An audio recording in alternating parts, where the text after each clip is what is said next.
Channel 3 is your back-to-school authority, and as kids get ready to head back to class, we want to bring you town-by-town information on the plans. I am joined by Susan Lubomski. She is a superintendent at Torrington Public Schools. Thank you for being with us. Good morning, Kara. It's wonderful to be here. So great to have you. So how did you decide on your hybrid model, and what's been the result of that? We really felt like starting with a hybrid, similar to what the governor has done with the phasing plan in the state that's been so very successful. We really felt if we were able to bring back 50% of our students and we are able to really master this whole new world of having 50% of our students coming in on Mondays and Tuesdays, and then the other 50% coming on Thursdays and Fridays, it would really help us to acclimate to wearing masks and getting through the day, and just the schedules, getting through hallways, different lunch shifts, getting on and off the bus, all things that will take a lot longer because we have social distancing that comes into play. So that will be our plan for the first month, starting September 8th and going on to October 2nd.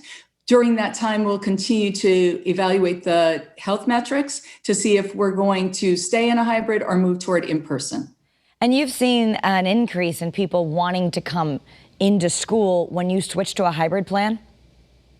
Yeah, so we did a survey before when we were offering the in-person, and then we did a subsequent survey in terms of the hybrid. And what we saw basically was about 70% of our parents said they would be willing to send their children when we were doing the in-person. And now we've seen an uptick almost to 80% when we're talking about a hybrid. So I think our community is feeling more comfortable with it as well.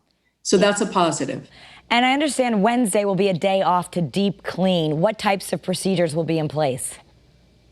So we are working with our facilities director. He's working with his custodial staff. He's working with Department of Public Health on a weekly basis, and obviously following all of the CDC guidelines. So we are doing a deep clean and disinfecting. That's a time when you really can make sure that you get into every single building, all those areas, those high touch surface areas that we're monitoring throughout the day, but you have that extra time where you're really allowing the disinfectants, not to get too technical, to absorb into the surfaces. And it does make a difference to have that extra day in order to. Yeah, I think a lot of parents are wondering what's going to happen when someone tests positive or someone in the family tests positive. Does that mean school has to shut down, or what will happen? Right. We are receiving more information daily from our Department of Public Health, and I know that we are going to be receiving more information as we get closer to school. However, we do have some guidelines with that. The reason to keep students in cohorts or smaller groups is so that we can track that, so that you don't have to shut down a whole entire school.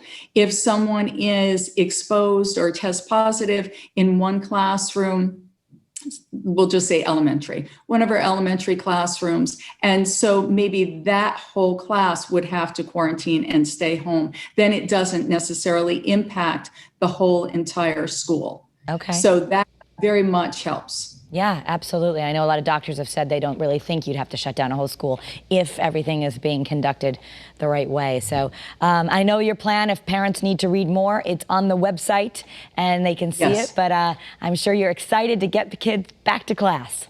Yes, so much. We so miss them. I miss our students. I miss our staff.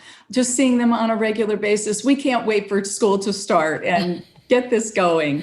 Well, thank you for being here. Because that's the best. Absolutely. Thank you for being here. Thank you so much. You take care.